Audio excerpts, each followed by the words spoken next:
სეზონური გრიპის ფართო გავრცელების პერიოდი გვიანი შემოდგომიდან იწყება, აი ამიტომაა შემოდგომიდანვე რომ ვიწყებთ გრიპის პროფილაქტიკის ეტაპს.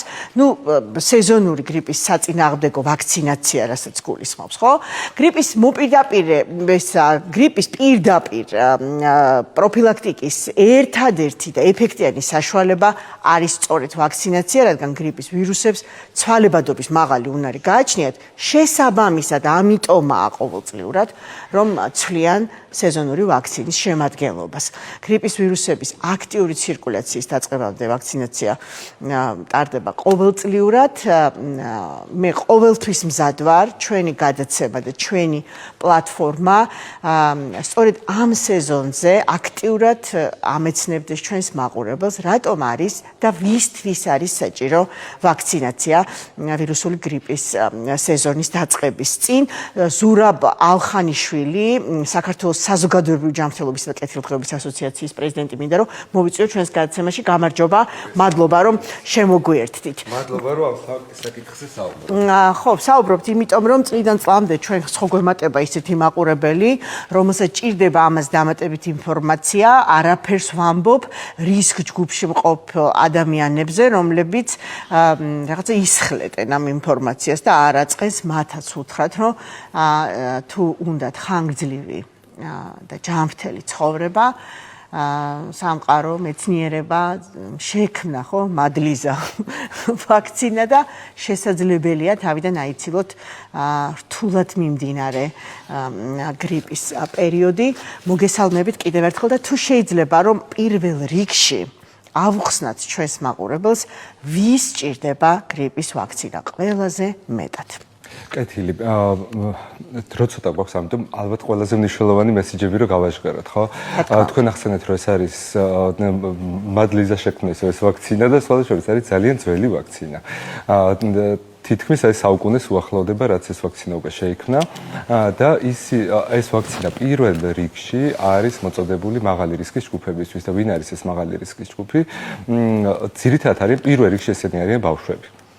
შემდეგ უკვე მოდიან ადამიანები, ვისაც შეიძლება რამე პრობლემა ჰქონდეს ჯანმრთელობასთან დაკავშირებით და მისთვის რთული იყოს ამ რესპირატორული ინფექციის გადატანა, უფრო შეიძლება რომ დამძიმდეს.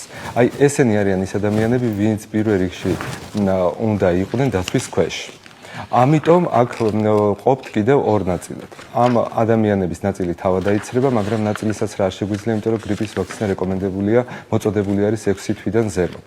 შესაბამისად, აქ უკვე მნიშვნელოვანია, რომ იმ ბავშვების, პატარების გარემო იყოს უსაფრთხო, ანუ აიცრან მაგალითად მისი ოჯახის წევრები იმისთვის, რომ დავიცვათ ეს პატარა ბავშვი. ეხლა ერთხელ ხო ავიცერი. ხო, ეს ძალიან საინტერესო შეკითხვაა, იმიტომ რომ თან აი ამ ბოლო პერიოდში რაღაცა ვირუსულად გავრცელდა ჩვენ სოციალურ ქსელებში რაღაცა არასწორი ინფორმაციები და შედარებული იყო, რომ აი ცოტა სკეპტიკური დამოკიდებულება, რაც მესმის ახლა გასაგებია, ეს ვაქცინა არ არის ის იმ ეფექტის რა ეფექტსაც ჩვენ ვიღებთ ხოლმე სხვა ვირუსული ინფექციების საწინააღმდეგო ვაქცინებით, მაგალითად ხშირად ადარებენ ხოლმე წითელა საწინააღმდეგო ვაქცინას და გრიპის ვაქცინას, როცა წითელაზე რო აიცრებენ, მთელი ცხოვრება მიყვება იმუნიტეტი, მაგრამ გრიპით ამ შედეგს არ ვიწევთ. ეს არ არის დამოკიდებული ვაქცინაზე, ეს არ არის ტექნოლოგიაზე დამოკიდებული, ეს არის თვითონ ვირუსზე დამოკიდებული და მის გენეტიკურ ინფორმაციაზე. იგივე წითელა თვითონ ახალ ვარიანტებს არ წარმოქმნის. აქედან გამომდინარე, ჩვენ არ გვაქვს სხვადასხვა ვარიანტი ამ წითელას ინფექციის. მაშინ როცა გრიპი არის ეგრეთ წოდებული RNA ვირუსი, ის ძალიან მუტირებადია, ბევრი ვარიანტი აქვს და მას შეუძლია რომ მოატყუოს და ხელახლა დააინფიციროს ადამიანი. განსხვავება ამაში მდგომარეობს. იმიტომ რომ ბევრი ვარიანტი არსებობს და შენმა იმუნურმა სისტემამ შეიძლება რომ ვეღარ იცნოს. ამიტომ ვამბობთ ხოლმე რომ მისი ეფექტურობა დაახლოებით 6 თვეს გრძელდება. არა იმიტომ რომ ჩემმა იმუნურმა სისტემამ დაივიწყა ეს, არამედ იმიტომ რომ მან შეიცვალა ფორმა და ხელახლა მომატყუა. ამიტომ ახლდება ხოლმე ვაქცინების სეზონის დაწყების წინ და მიმართული არის იმ კონკრეტული ვარიანტების საწინააღმდეგოდ ან მათი მსგავსი ვარიანტების საწინააღმდეგოდ, რომელიც იმ პერიოდში სავარაუდოდ იცირკულირებს. ამისი გათვლა შეგვიძლია, იმიტომ რომ ეს ბაზები არსებობს თემ სოფლიოში. კი, და ყოველწლიურად ამ ხრივაც რა წინ ვართ, რომ უკვე შეგვიძლია რაღაცა კონკრეტული პროგნოზი გააკეთოს, ხო, მეცნიერებამ, რა შტამები გავრცელდება, როდიდან გავრცელდება და მაშინ კითხვაც დროული იქნება ალბათ, აუხსნათ მაყურებელს, რატომ არის მნიშვნელოვანი ამ სეზონზე, აი ახლა ოქტომბერში უკვე ვაქცინაცია ჩატარდეს. ეხლა დაიწყო გრიპის საწინააღმდეგო ვაქცინაცია და რატო არის მნიშვნელოვანი, რომ ეხლა გავიკეთოთ და რამეს არ დაველოდოთ. იმიტომ არის მნიშვნელოვანი, რომ ჯერ გრიპის ფართო გავრცელება ჩვენ არ გვაქვს. და ეს არის ძალიან მნიშვნელოვანი, რომ დავასწროთ მანამ სანამ გვექნება ფართო გავრცელება, იმიტომ რომ თუ უკვე დაგვემართა გრიპის ინფექცია, თავისთავად მე ვაქცინა ამაზე უკვე აღარ იმუშავებს. მე ამას უკვე აზრი არ აქვს. მე ჩვენ გვჭირდება მკურნალობა. და ასევე ხაზს გავუსვამ იმას, რომ მაინც ძალიან ისეთი არარეალისტური წარმოდგენები რო არ შეგვექმნას, ყოველ წელს სულ ახალი და ახალი ვარიანტებიც არ გვაქვს. ჩვენ დაახლოებით ახლა არის 4 კომპონენტიანი ვაქცინები და რაც ნიშნავს ეს 4 კომპონენტიანი ვაქცინა, ეს არის რომ 2 A ტიპის გრიპის ვირუსის შტამისგან გვიცავს და 2 B ტიპის გრიპის ვირუსის შტამისგან. ჩვენ ეს შტამები ვიცით. აი თქვენ ციცით, ახლა გეტყვით რომლებია. H1N1 მაგალითად, ყოფილი ესპანური გრიპის შემდგომში ღორის გრიპის სახელით.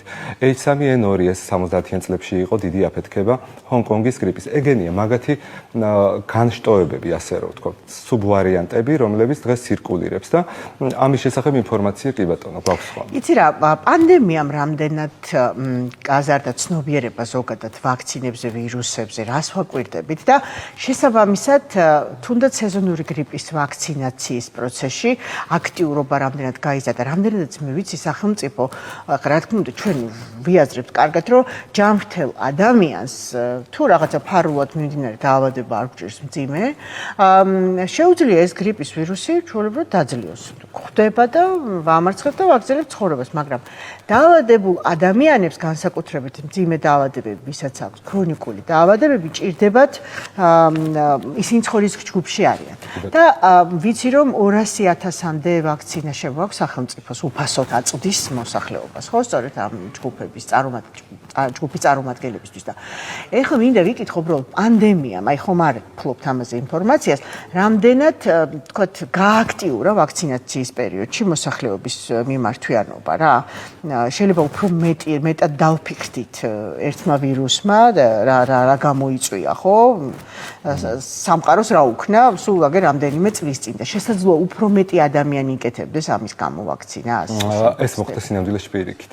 პირიქით? კი, პირიქით მოხდა მთელ მსოფლიოში და ჩვენც არ ვიყავით გამონაკლისი რუტინულ ვაქცინაციაზე მოცვა შემცირდა. ამას სხვადასხვა მიზეზი ჰქონდა, ამის კვლევაში კიდე ძალიან დიდი დრო დაიხარჯა, მაგრამ ჩვენ ვიცით, იმის გამო რომ სამედიცინო დაწესებულებებს რუტინულად აღარ აკითხავდნენ ადამიანები, მათ შორის აღარ მიყავდათ რუტინულ ვაქცინაციაზე ბავშვები, იმიტომ რომ ეშინოდათ, რომ იქ არ გადასდებოდათ, იმიტომ რომ იქ პოტენციურად შეიძლებოდა ყოფილიყვნენ COVID-19 დაავადებული ადამიანებიც. ხო, ან უბრალოდ სახლიდან გასვლას ერიდებოდნენ სხვადასხვა მიზეზის რა გასაგები მიზეზის გამო.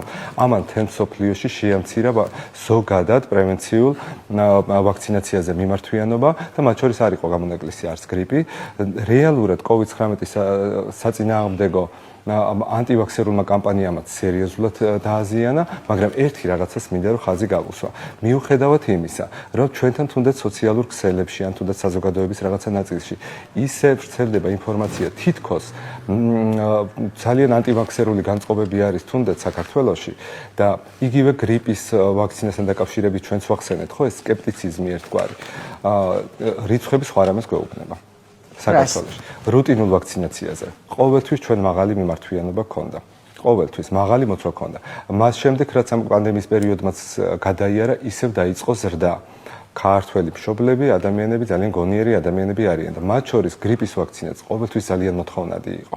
და ახლაც ასეა. ჩვენ ეს ხო დიდი ტრადიცია არა გვაქვს, ეს წლები რამდენიმე წლის წინ დაიწყო ესეთი ფართო ეროვნული ვაქცინაცია გრიპის საწინააღმდეგო და ყოველთვის გვაქვს ხოლმე მაღალი მოცვა იმ ჯგუფებში, რომელ ჯგუფებისთვისაც ეს არის მნიშვნელოვანი. აი შედარებით რაზეც ალბათ რეკომენდაციის სახით კიდევ ერთხელ უნდა გავაჟღეროთ, რომ ეს ორსულებისთვისაც მნიშვნელოვანია და აი მაგ ჯგუფში გვაქვს ხოლმე დაბალი მიმართვიანობა. იმიტომ რომ ამიტომ გვახსენებთ რომ მათთვის ძალიან იმიტომ რომ იქ შეიძლება უფრო მაღალი ალბათობა იყოს მძიმე გართულებებს. მით უმეტეს სანამ პლაცენტა ჩამოყალიბდება ალბათ, ხო, პირველ ეტაპზე ორსულობის, როცა ხო. მოკლედ, ბოლო კითხვა მინდა დავსვა, მოკლე პასუხისთვის თუ გვაქვს დრო უსაფრთხოებაზე, იმიტომ რომ ვიცით, რომ ამას ეფუძნება ხოლმე როგორც წესი თავშეკავება. ხო, უსაფრთხოებაზე ვაქცინების ან ბაზარზე გამოდის მათი უსაფრთხოების პროფილი ჩვენ ვიცით და თუ ეს სიფრთხილე ძირითადად მაინც როგორც წესი ასოცირებული არის ხოლმე ახალ ვაქცინებთან დაკავშირებით, იმიტომ რომ შეკითხვები შეიძლება ქონდეთ ადამიანებს, არ ქონდეთ პასუხი, მაგრამ მოდი ერთხელ კიდე გავიმეორებთ, ახლობთ 40-იანი წლებიდან გასული საუკუნის გვაქვს ეს ვაქცინა და მასზე ყველაფერს ვიცით და ერთს დავამატებ. ვინც პირველ ეს ხშირად არიციან ხოლმე ჩვენმა საზოგადოებამ 9 წლამდე ასაკში, ვინც პირველად იცრება ბავშვი, მას ერთის ნაცვლად 2 დოზა ჭირდება. და არ გაუკვირდეთ მშობლებს. არ გაუკვირდეთ მშობლებს, როცა ამ რეკომენდაციას მისცემენ სპეციალისტები. მადლობა. საქართველოს საზოგადოებრივი ჯანმრთელობისა და კეთილდღეობის ასოციაციის პრეზიდენტი ზურაბ ალხანიშვილი პასუხობდა ჩვენს კითხვებს. საინტერესო იყო თქვენი მოსაზრებების გაზიარება. დიდი მადლობა. მოსმენა. გემშვიდობებით თქვენ.